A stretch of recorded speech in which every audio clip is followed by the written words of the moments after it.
I've lived with sickle cell all my life. It keeps traveling all over your body.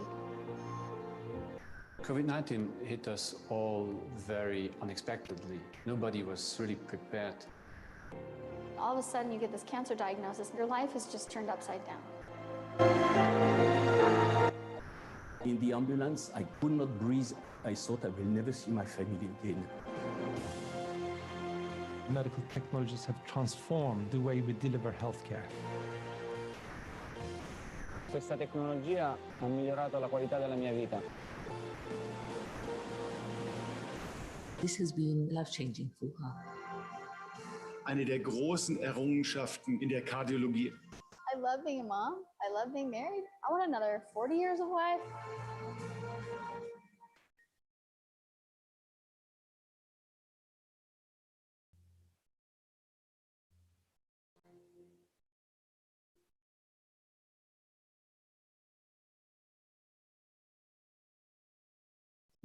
Hello, everyone, and welcome to the third day of eHealth Days, a week of events about good practices in healthcare digitalization around Europe, running during the Slovenian presidency to the Council of EU.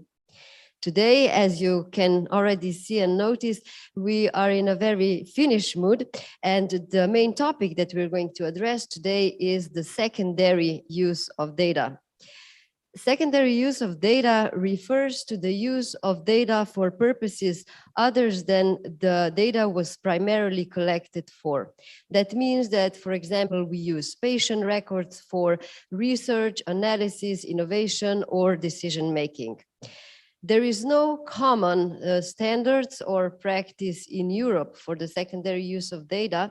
There is, however, Finland, which has had a long tradition of well-established regulation and processes for the secondary use of data, and this is what we're going to discuss today.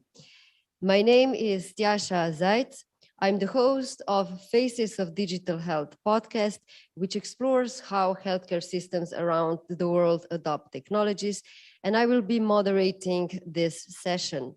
There's no one with me here in the studio today, but we do have 4 speakers from 3 different countries on Zoom, and I would like to give a warm welcome to Minna Hendolin, the leading specialist for health data at the Finnish Innovation Fund, Sitra, Jukka Lahesmaa, the senior specialist at the Ministry of Social Affairs and Health in Finland, Angel Martin, chair of MedTech Europe's Digital Health Committee for AI, and Deepak Kalra, president of the European Institute for Innovation through Health Data.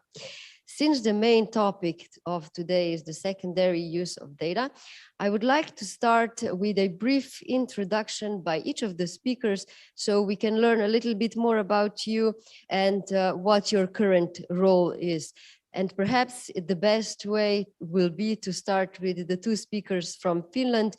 Minna, please, can you go first? Thank you, and good morning or good afternoon, regardless of the time zone. It's wonderful to be here. My name is Minna Hendolin. I come from Finland, and as a little from my background is that I've been part of this health sector research, innovation, and business ecosystem for more than 20 years. In different roles, starting as an academic researcher in bio-life sciences, but then most of my working career, I've been in a managerial leadership position in the health sector related industries. But last 11 years, I've been working for Finland.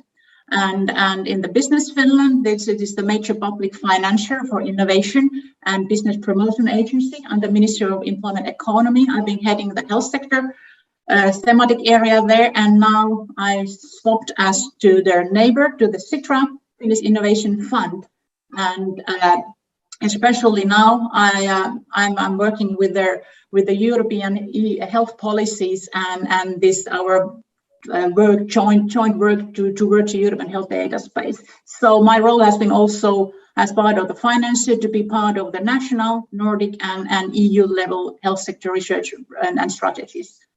So that's maybe briefly of myself. Thank you. Thank you, Mina.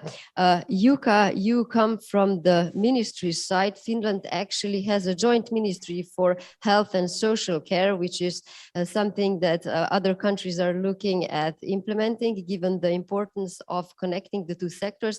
Can you tell us a little bit more about your role and the connection to health data? Yes, thank you. So my name is Jukka Lähesmaa, and at the ministry I'm working as a senior advisor at our permanent secretary's cabinet.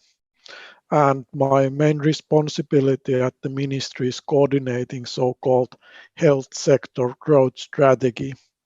And one action as part of this strategy is the secondary use of social and health data in Finland, implementing the act that we have, and I'm the responsible officer for that, coordinating that implementation.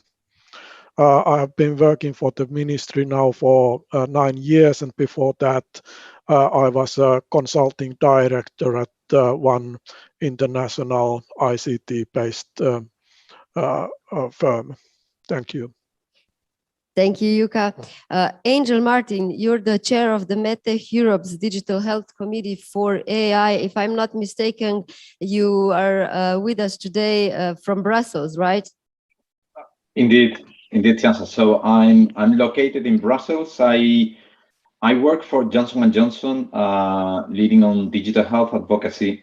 And I'm currently the chair of the METEC Europe Digital Health Committee, plus the AI and Data Working Group. We have several groups, and maybe that's reflective also of the big investment in METEC Europe in digital, and actually an increased work when it comes to data policies, AI.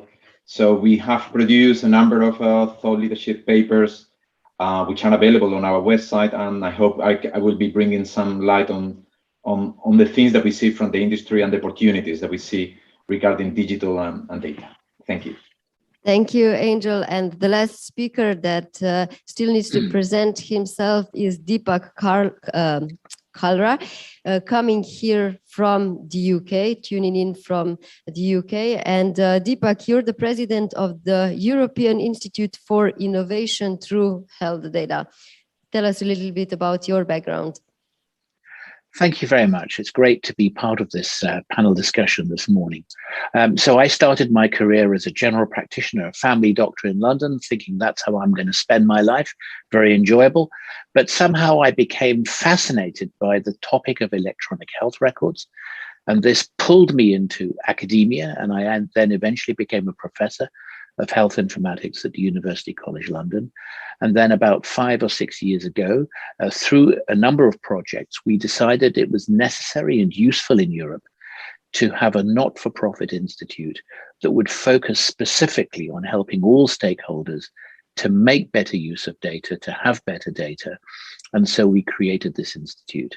So I've been involved through nearly all of my career in European projects and international standards around electronic health records, including reuse. Thank you, Deepak.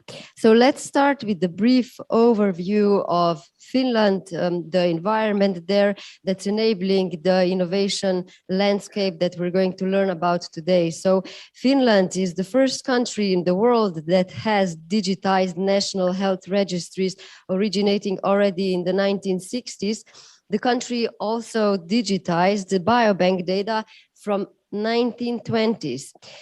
You have 100% penetration of electronic healthcare records. So Mina, if we start with you, what would you say are the reasons, the factors that are contributing to Finland, enabling Finland to be so digitally advanced? Thank you. This is a bit tricky question because I can't say that there is one or two or three separate issues that could be said that these are the major issues that is behind that. But I would say that it's more or less like a holistic approach.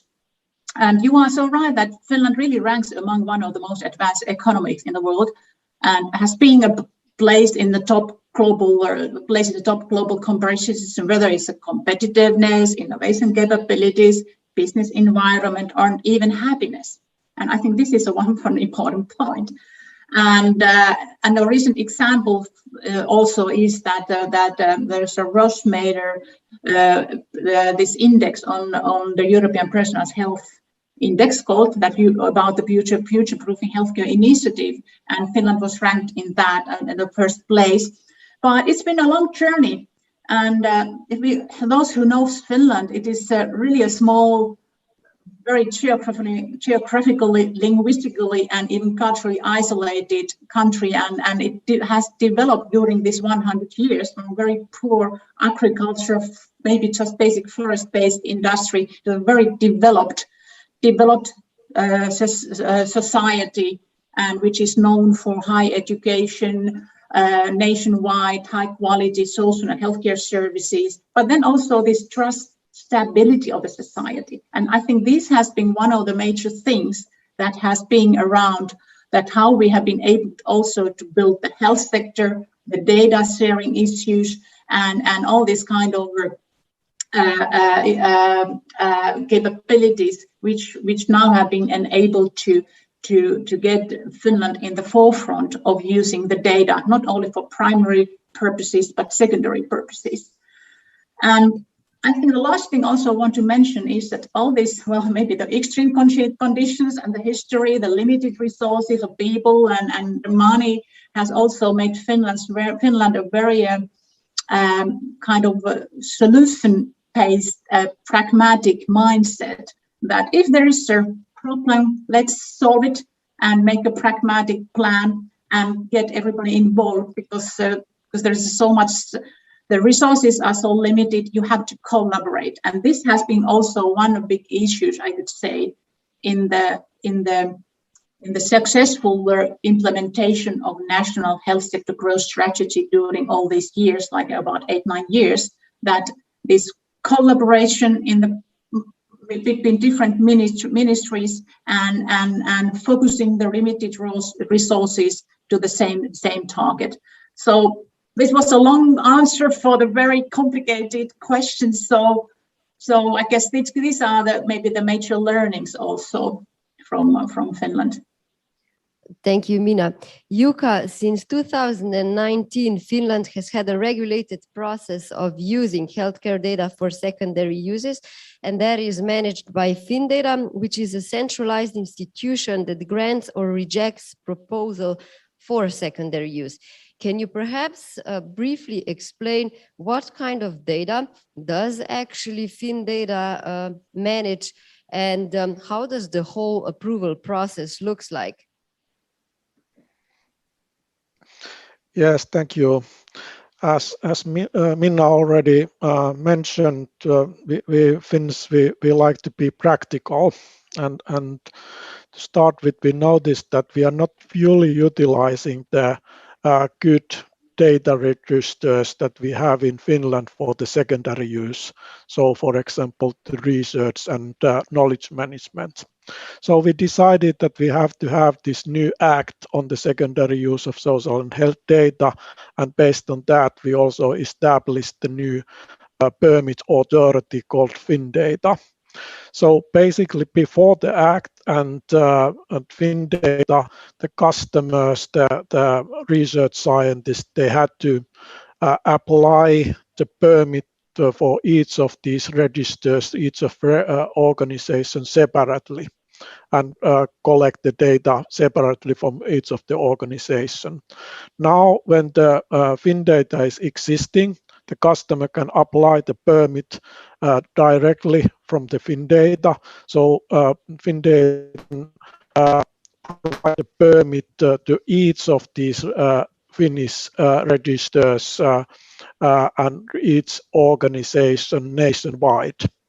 And FinData is not only providing the permit, but it's also collecting the data from the different organizations, combining it and providing it the data, combined data, into a secure ICT environment where the customer can then process and analyze also the personal level data as they wish. who decides what type of data goes to FinData to manage for further use? How much do the patient have a say in whether or not their data is shared or not? Actually, our new act defines that for certain purposes, and the purpose is the benefit of the well-being of citizens, the data from the registers can be utilized for the research purposes. So it is defined by the act, and then the FinData is the authority responsible and authorized to make the decision whether this application is suitable for the act. However, the citizens can drop out from the system if they wish. If they don't want that they data is utilized for these purposes, they can inform the FinData and other authorities that they don't want the data to be used. To make the whole explanation of FinData and the process a little bit more tangible, I have just one more question for you, Jukka. Can you name any of the examples of the research that came out with this secondary use of data? So just practical examples.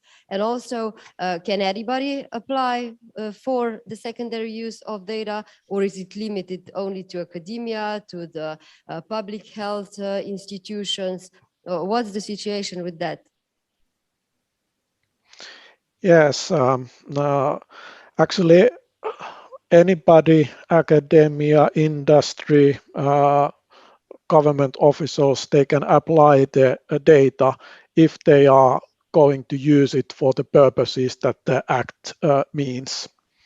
And FinData is actually publishing all its permission decisions on a web page. So I can give you some examples. First example is developing advanced AI-based analytics from providing services for families with small kids. So this is more or less like a kind of a knowledge management development action. Then second example is a study on outcomes of insulin treatment on population level. This is a purely academic research project. And the last example is developing three-dimensional bone cancer tissue model for improved treatments. And this is a public-private cooperation project. Thank you. The process is very streamlined, very clear. So I would like to ask Deepak Kalra. In your career, you've been involved in the research and development of electronic health records, architecture and systems across Europe. So how do you see that the good practices from Finland could be applied to other countries and healthcare systems in other European countries?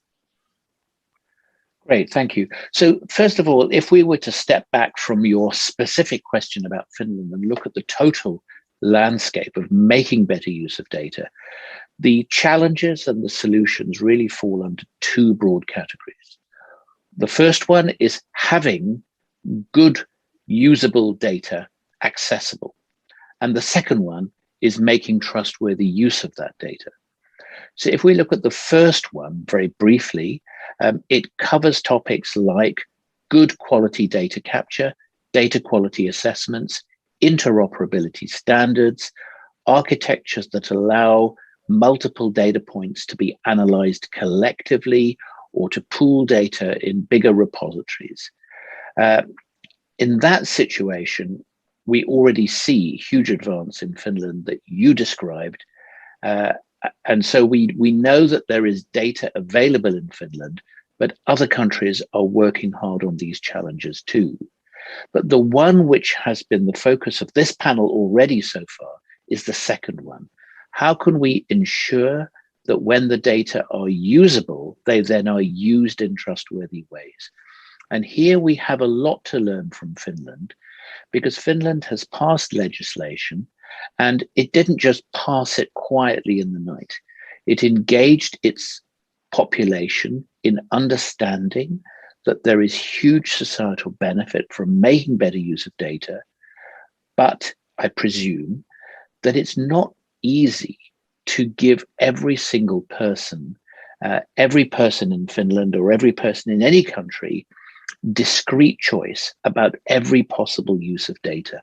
It's just today not scalable to ping multi-millions of people with multiple requests a day, fully informed, and say, do you agree to your data being used for this purpose?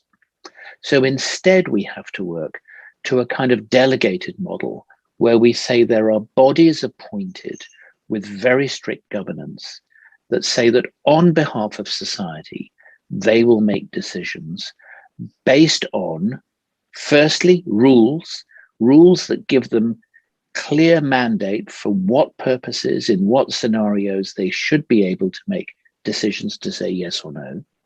But secondly, transparency, that even if you can't ask the public in advance, you can present back to the public, how have we authorized data use? And how are we ensuring that that data use results in societal benefit? And I think this is where a lot of countries in Europe were struggling with how to achieve this. And when Finland announced its FinData initiative, I think I would say palpably around Europe, many countries suddenly looked up with great attention and said, hey, this looks like an approach we should consider ourselves. So I think, honestly, Finnish colleagues, the rest of Europe is anxiously looking to see how you get on. What are the lessons you learn? What do you feel are the success factors? What do you think are the things you might have done better? How might other countries follow in your footsteps and help to build in Europe a scalable but very trustworthy capability to make better use of data? That's the exciting opportunity we want to promote. This is actually a great kind of cue for perhaps a response from Minna or Jukka. We are all in awe with FinData. I'm sure not everything is perfect. So perhaps what would you say are the biggest challenges that you see in your case, and also why are other countries struggling according to your observation? What are the main things that you see? Okay, well, I can start from the bigger, broader perspective for this. Well, the European Commission has recognized the importance of this digitization and the better usage of data, and the Commission launched a year ago the European Data Strategy, and these things are now happening at several different levels. And as a part of the European Data Strategy, this initiative towards the European health data space started. And it is a kind of bunch of different initiatives which are aiming at to where Mr. Gaga already mentioned about, that how we can harmonize the systems, the different countries, build the trustworthy infrastructure, policies, ways of working, and going even so deep like to the interoperability, the data quality, and now the joint action, the data joint action, which is now one of the initiatives in this European health data space, which Sitra is now coordinating. It exactly now taps into these challenges, but also to the making proposals of how we could do this together in the Europe. It is a joint action that has 25 countries now involved, and Commission, and 8 working packages, and the Finnish model.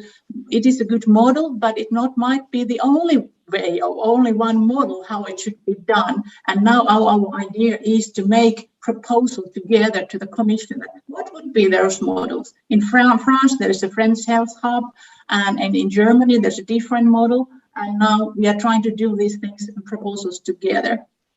Maybe Jukka, you can comment on those practical challenges that you found in this FinData, and that you are better and familiar with those. Yes, certainly. Thank you. And as already mentioned, even though we think that we are in the right way with our secondary use, we are struggling with several things, and sometimes the path is very painful. And one example is, for example, these dedicated secure ICT environments that we have been creating in Finland. This has been a huge change for the research scientists. In the past, they have been able to utilize their own tools and computers quite freely in their research work, and now they are forced to utilize these dedicated environments with the capabilities that they offer to them. So this is a huge cultural change in the research work. Second example would be that the big research project have benefit most about our work. It has been much easier and faster for them to get the data for the work. But some of the smaller studies, they are struggling, especially with the finance, because due to the new legislation, the costs of getting the data are getting higher.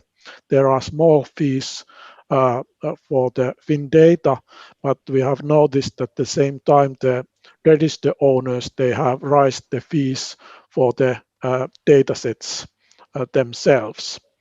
And when finally, as Minna already mentioned, now we have these secure standard procedures and tools in Finland in place to securely utilize the data for research, but these do not exist in Europe.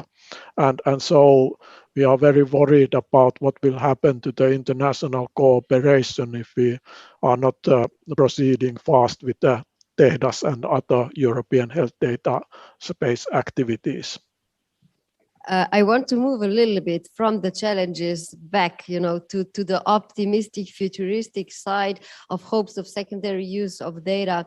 And that is the development of AI tools, better predictions, more personalized and adapted treatment for a specific patient. And at this point, Angel, given that you're the representative, the chair of the MedTech Europe's AI working group, what do you see as the main potential of AI development in healthcare in Europe? Also, given the fact that Europe is not among the front runners in AI development. Thank you, Tiasa. No, great question. And I may touch on some of the points that some of the previous panelists mentioned. But I think when it comes to the potential of AI, I think it's huge. There are so many studies and evidence about that. Our organization actually commissioned a study together with Deloitte last year, which actually showed the potential. And the potential, the figures, you may take them as maybe as solid as you want, but they really give an indication that there is a huge potential, particularly when it comes to wearables, imaging, diagnosis. I think there we see huge potential of AI in the short term, and in the long term, potentially is going to be much more in even what I would say treatment and assisting treatment, healthcare professionals in delivering best care everywhere. As an example, could be surgery. We could see actually how surgeons will not only get the best insights with better visualization that can be empowered by AI, but also some assistance to decision making. So almost making any surgeon as the best surgeon in the world. So AI can do all that. And Deloitte was basically estimating around 200 billion euros per year, potentially. That's 12% of the expenditure in healthcare. That's the potential, that's the figure. It's high, but it's showing potential. But it's also thinking about hours that could be freed from healthcare professionals to be dedicated to higher added value activities. And I think all those things are really important, but we still find challenges. And I think I would like to come back a bit to the previous panelists, because data is the main one we see first on AI, right? AI is basically data, and depending on how much data and how good is the quality of the data, there are so many things you can do with AI. And we think the holistic and inclusive approach of Finland has taken, is showing actually maybe a path for many other countries, also for the European Union. There is an additional factor, or I would say more an strengthened element that Finland is addressing, and I think all countries, the European Union, should also, which is the whole issue of culture. Now we're trying to bring a new culture here. It's going to be making some big shifts in healthcare. And it's important that everyone in the ecosystem has the right capabilities, skills, and knowledge, and not only to understand what, for example, AI is able and not able to do. So it's important to understand the limitations as well, but also actually to optimize that and to maybe rethink some aspects in healthcare. So I think, for example, Finland again is showing us a clear example by training population, by making accessible training to AI, to any citizen actually. And we need this kind of initiatives much more, because precisely that's what's going to help also a trustworthy ecosystem. So I think I agree with everything that Deepak and the colleagues have said so far, but I think the cultural element shouldn't be underestimated. Sometimes it's put at the end just for the long term, but I think actually it's more needed than ever. Thank you, Angel. When it comes to the discussion of data and how data is used, especially in healthcare, where we're talking about very sensitive informations about individuals, the immediate association or key topic to discuss is also trust towards the data, how it's structured, how it's sent, how it's protected, and who manages it. And given that FinData is still one organization, it's a centralized organization, can you, Mina and Jukka, perhaps tell us a little bit more about what was the national sentiment towards this kind of an approach, especially, in the last year, we saw a lot of just the general questioning about who can and should manage healthcare data.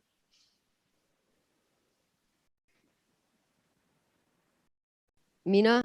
Would you, Jukka, like to start from the minister's perspective, and I can continue then? Perfect. Yes, maybe I start.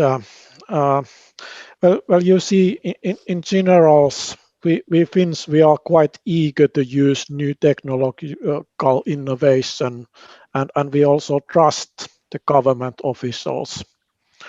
And this is, of course, a good environment for this kind of developments. However, we have to remain the trust in all situations, and that is a huge challenge, of course. Once again, to give you some examples, you mentioned the COVID crisis, and the COVID-19 contact tracking app was launched 31st August 2020 in Finland. And it was downloaded 1 million times at the very first time. And considering the Finnish population, 5.5 million, this was a quite nice number. And nowadays, about 30% of the population using the app. And as already mentioned, our act on the secondary use makes it possible to use the personal health data for welfare research purposes without the consent from the person.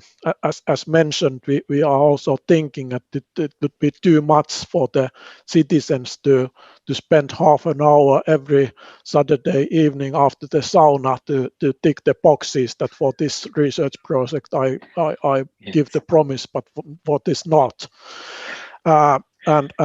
However, it is possible for the person to deny the usage of their data. But so far, Finland has received only about 300 denials. So the situation at the moment is quite good, but we have to remain the trust in all situations.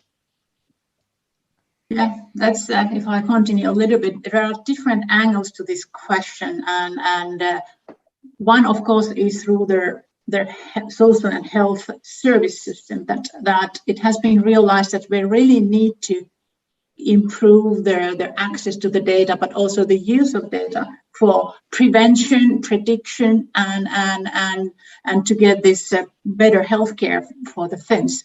And like Jukka mentioned here, that this COVID situation has really lifted up their opportunity and also the usage of, for instance, all kind of digital and remote services that could be now added, and also to start building a more personalized remote services for people wherever they are. But then another angle is also that how in Finland we could improve our economics and how we can benefit out of this digital transformation and the usage of all the exponential technologies like AI to promote the industry and renew the industry. Finland has been before, as I told you, very agricultural, basic industry, metal and these kind of things, but it has already transformed. Nokia was a good example, and it was a good basics to build this kind of IT backbone for Finland. And now building this really new industry, having different new business model based on the data sharing platforms and scalable businesses, and that all needs data. Like Angel said, that AI needs data, it needs good quality data. And if the companies can't have an access to the good quality data, how they can really build these trustworthy solutions for healthcare, for instance. So there are many different angles, and this has been a part of the Finnish national strategies, regardless whether the sector is, even in the AI strategy, is horizontal. And there was a good point, Angel, that's been lifted up, these elements of AI, the course that everybody Finland can take this course, and Finland also, when it had its 100th years anniversary, launched it for everybody across the world, that can you understand the basics, and this kind of build also the trust and understanding of the normally people, that they know at least the basics of things. So I think that's very important to build the trust as well. Thank you. Before I continue to my next question, I would just like to warn or just invite the audience to also ask questions on your own end. So do use the chat function on Zoom to add any questions that you might be interested in, and we'll address them at the end of the panel. When it comes to the trust and how to manage data in healthcare, if data is stored centrally, it is potentially more vulnerable. And one approach to mitigate that is to use federated approaches in terms of accessing data, and the federated learning algorithms to mine data and get new insights. Deepak, can you perhaps first explain a little bit more about what the federated approaches are, and what are some of the good examples that we already see in healthcare? Okay, thank you. Yeah, I think that what we're talking about here is methods of enabling bigger scale data access, whilst at the same time helping to uphold good data protection practices and limit risks. And as you pointed out, if we build a massive repository with a large amount of data in it, we are requiring a large number of data providers and all of those people represented in the data to trust that a massive database can be safeguarded well enough.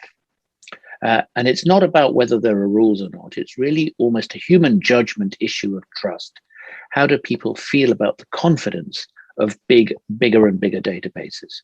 So in a federated architecture, what you do instead is you have a lot of network connections to databases that already exist in different places, in different countries, in different jurisdictions.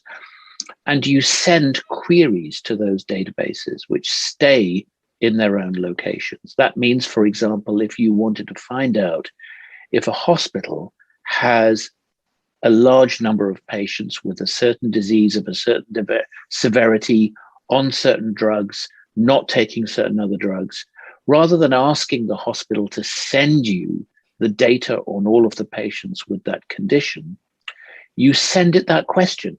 How many patients have this diagnosis? Out of those, how many people don't have another diagnosis? Out of those, how many are on treatment A? How many of those are not on treatment B?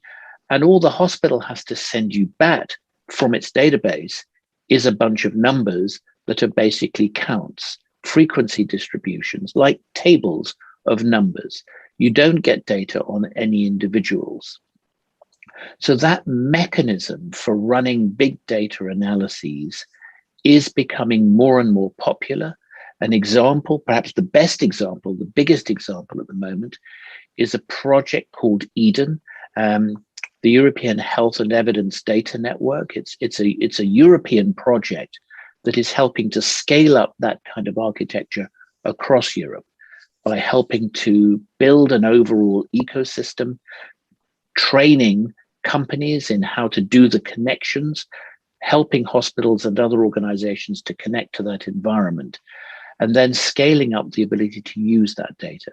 Now, that doesn't take away the need to have rules. You still have to check who is permitted to ask what kind of questions. And you can build into that network additional security layers that stop somebody trying to ask very specific questions.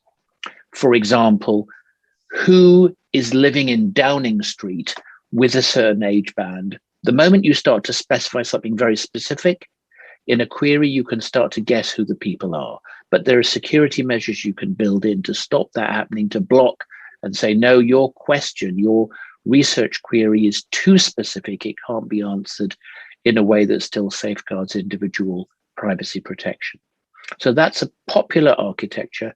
It's gaining ground across Europe. It's not a silver bullet. It doesn't solve all the problems. You still need good governance, but it allows each data source, each registry, each hospital to have control over what queries it's willing to allow, which connections it's willing to allow, what kind of research organizations it's willing to allow to ask questions of its data. And that sense of autonomy is considered to be tremendously helpful and reassuring to the European network of data sources that exist.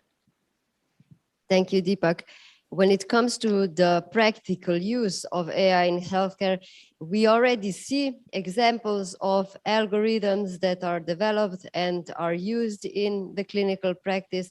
However, the expectations regarding the accuracy of AI are very high. In essence, even if it's meant to serve as decision support, we want it to be 100% accurate, which also means that the data that AI is fed with needs to be very accurate, very well structured. This opens up a lot of questions, but let me start with asking Angel, what do you see from the industry's perspective? How can we build trustworthy and efficient AI value chains in healthcare? Thank you, Tiasa. If you allow me, I will have like a 5 minutes, well, 5 minutes, sorry, a 5 seconds, sorry, addition to what Deepak just said. I think when it comes to data, indeed, federated models is one solution, not the only one, but it's one solution. But we also think that it's important to have more consistent implementation and interpretation of rules. And I'm talking particularly about GDPR. I think what we see is that the implementation and the interpretation of the rules is not consistent across member states, but also within member states across regions. And I would say even from hospital to hospital. So I think it's really important that we receive more guidance, more light about that, because our industry is really facing big challenges. Even if you were to go into a federated model from one hospital to another, how privacy officers are interpreting the rules and how do they need to protect. Sometimes it's possible, we can find solutions, but sometimes it's not. So we need more consistency in that. And also, I will also add that consent is an important element of GDPR. And I really like the way also Jukka explained it. But also, I believe that also anonymization and pseudo-anonymization are important tools. And we need guidelines that help us with that too, because we may not need all the personal data or even any personal data actually for the analytics we need to run. But having some guidelines on when are we doing good practices of anonymization and pseudonymization will help not only industry, but also I think research in general. So I wanted just to give that also in the mind of the audience. Now, when it comes to AI, I think first, and there is no doubt, people need to trust that the AI solutions that are being put on the market are safe, right? So people can trust that that's safe. So when it comes to medical devices and in vitro diagnostics, we have 2 pieces of legislation which are addressing that, and that is evolving. So we are getting further guidance, more expertise about that. And indeed, when they are on the market, they need to be safe and they need to be monitored that they keep being safe, particularly if they are intervening in medical practice, like in treatment or diagnosis. So that's one element. But we believe also there needs to be more governance. And when we mean governance, we mean also better collaboration also across the value chain, because AI is bringing also, I would say, more complexity or more layers of that healthcare value chain. So we got new players coming in. And also it's important that there is very good collaboration and clear distinction of roles and responsibilities across the value chain. Also because the AI, the algorithm may be developed in one place, then retrained in another place, and then put in practice in a third place. So that's bringing new elements that we all need to consider, and that collaboration and the governance across that value chain needs to be clearly established. I mentioned before culture, data culture, I would say also AI culture, right? As we mentioned also for Finland. And that goes not only for the general public, but I would say also for industry, for healthcare professionals, for regulators, certainly, but also I would say for IT. I think we need those data scientists also to be more knowledgeable of healthcare. So that we need to start blending those areas of expertise much more, so that then we can really understand better when we develop those algorithms, how they're going to be applied and used. And at the same time, healthcare professionals need to understand, as I said at the beginning, what's possible and what's not possible. So if we have a certain level of accuracy, how do we use that level of accuracy in medical practice? And let's be honest, also humans are also not 100% accurate either. So we need to put all that into context and have I would say, a fruitful and constructive discussion on how to do that. And the final element I would say is it's really, really important that people are really empowered. I think one of the things which is coming across either in ethical guidelines or even in the proposal for the legislation on AI is that a human oversight and human agency, it's a key component. So we certainly need to address that, but we need to have, as I said, a constructive and open discussion on how AI can improve and where AI maybe cannot improve the way we deliver healthcare today. Thank you. So if I tried to kind of condense your thoughts in 2 sentences, it would be, we need to work together more, understand each other more, and learn more about AI, about healthcare, about statistics, no matter which side we're coming in from. And I want to kind of open the discussion for all the speakers now, but I will go to Mina first. So Mina, in your role, you're looking at ways for the EU member states to use health data as part of the joint action towards European health data space. And I want to quote a recent white paper by the Open Data Institute, because we talked a lot about collaboration and policy and governance that needs to be put in place. And this white paper showed that while there are a lot of papers and policies about the use of health data in Europe, we do suffer from the lack of common data models. Open standards are proposed, but which open standards to implement are often not stipulated. Electronic health record data systems are often insufficiently advanced to enable sharing of data beyond the clinical care setting. So while we're talking about the European health data space by 2025, how optimistic are you all regarding achieving that goal? And what, if there's one thing that you would emphasize that needs to be made, what would it be? Mina, we can perhaps start with you. All right, thank you. Thank you. You are so right. Well, the beauty and richness of the Europe is it's in diversity, but the flip side is that when we need to harmonize things, it takes time, and we have to really work on different levels. It is not enough that we work on the European Commission level or European-wide in level, but we have to go to the country level, and we have to go to the regional level. We have to go to organizational level. What is the even organization's data strategy, and how they are tapped into the data ecosystems, and what is their role? And this is also the work that we've been working now in Sitra, that not only in the European level, but you have to have a kind of effort, time enough go to the root level there. But if I want to point out one issue, I think I want about two issues. One is that already Jukka mentioned, is that how we can build these trustworthy data sharing infrastructures, whether they are cloud-based or whatever they are. We should have these kind of spaces where to store the data and have the access to data. And then other is actually from the even different level, other end, is the people. That data is for giving, is not for taking. And that's why it's just that how you make people to understand the things, the transparency, so kind of fair data usage, that they can also have a role of themselves in governing, managing their data, and it is transparent and they understand. But it also that you give something. What do you gain if I give my data? What kind of things I get it to myself? So I think this is briefly on for your question. And if I very shortly reflect what Angel and Deepak said about the federated data storages, is that there are these initiatives like Gaia X for industry perspective to build this kind of federated structure where the companies can share and have an access to data. So there are plenty of things already ongoing. That's from my side. Thanks. Thank you. Any volunteers in terms of who wants to go next? Jukka, perhaps we can just go with you to go from the Finnish side.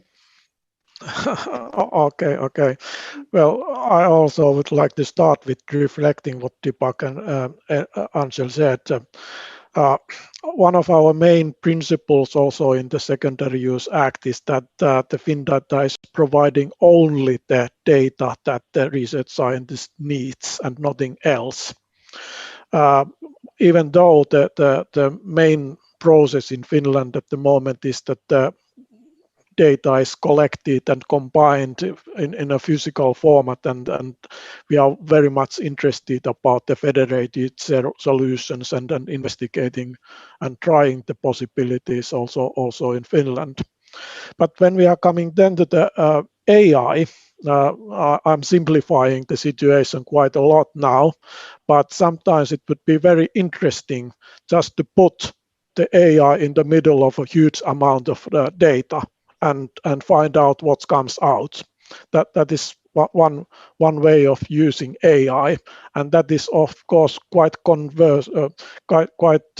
different from the principle of utilizing only the data that is needed, and this is a challenge. And as already mentioned, the trust of the citizens, the people, is a must there. And we have to remain that in all situations, so that the people can trust that the data is used only for the right purposes, and when it's used safely and securely.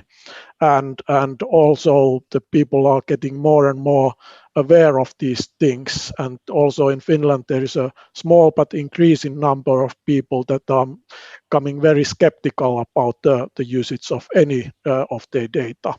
And so we have to really work together on these issues. Thank you. Thank you. Angel, if you can go next, given that the other speakers were referring to Deepak, I'm going to save him for last. So go ahead, Angel. Yeah, I guess it's difficult to choose just one thing. And also, again, just to praise our colleagues from Finland, what they did is not one thing. I always highlighted always 4 things, right? They have a strategy, they know where they want to go, and that's really important. We need that also at the European level. We do have a European level, but I would say collectively across member states. They do have legislation and rules. We need clarity and consistency in the rules. I think that's really important. We need infrastructure for that to happen, right? And they have an interoperable infrastructure, which is key. And then we need to have a trusted broker, and that's FinData. We need an authority, a body like Deepak mentioned at the beginning, that everyone can trust and everyone knows how it operates. So there is transparency as well. And I would say the only addition is culture. So I'm sorry, I'm not able to choose just one, because I think in order to be holistic and inclusive, you need to address all these different aspects. Yeah, it's a multifactorial challenge. So definitely there's not just one answer. Deepak, your thoughts, please. Okay, well, a large part of our panel discussion today has focused on the governance aspects, on building trust and setting rules and having, I mean, Nina emphasized the importance of having coherence across Europe. Ankel emphasized the challenges of multiple interpretations of the GDPR. But Jose, in your provocative remark about the Open Data Institute's points, you were referring to them mentioning effectively a fragmented standards landscape, lots and lots of standards, the lack of coherence about clarity about how to build the right common data models and so on. And I would like to say that they are both right and wrong. On the one side, it's true that we have a lot of standards development organizations who make a lot of standards. And at times it may feel bewildering for a company that wants to build a standards-based solution to know which of the multiple standards out there they should actually use and how they should use them. And in truth, they don't always fit together. But I would like to challenge and say, I really don't think that's the biggest problem. I've been involved in developing ISO standards and SEN standards for many years.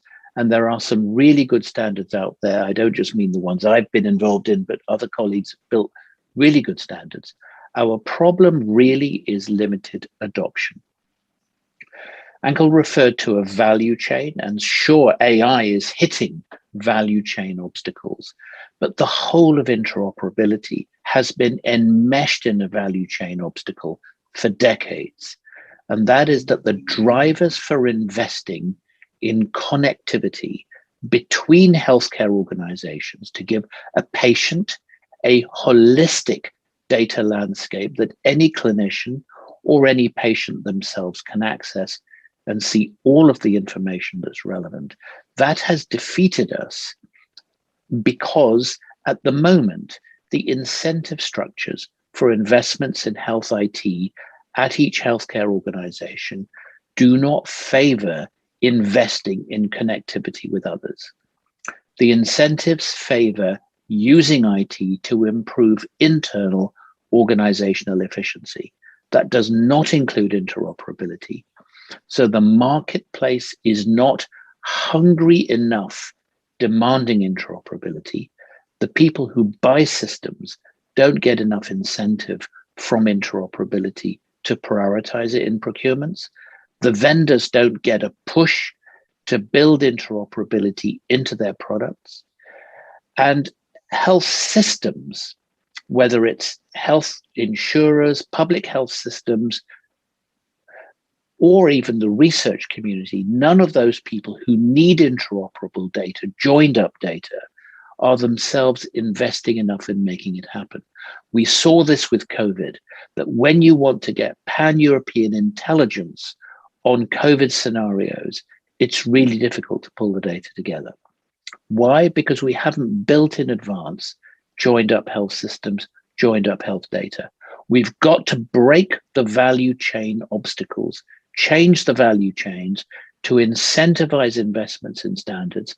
Sure, the standards landscape needs a bit of a shake-up, but nothing like the health systems landscape needs to have standards as a hungry, desperate imperative that is financially incentivized, reward incentivized, so we properly invest, make Europe a joined up health data ecosystem so we can all benefit. Thank you, Deepak. You opened up a lot of questions. You made quite a few suggestions. No, it's great.